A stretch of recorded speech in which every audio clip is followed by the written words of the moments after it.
বিপ্লবী সদস্য সচিব জনাব রফিকুল ইসলাম রফিক ভাই, জনাব রফিকুল ইসলাম রফিক ভাই। আমাদের মাঝে আরো উপস্থিত রয়েছেন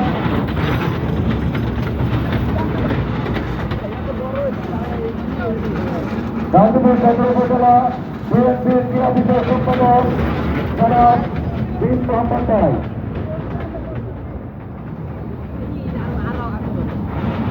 ইতিমধ্যে আমাদের মধ্যে উপস্থিত হয়েছেন গাজীপুর সদর উপজেলা বিএনপির ক্রীড়া বিষয়ক সম্পাদক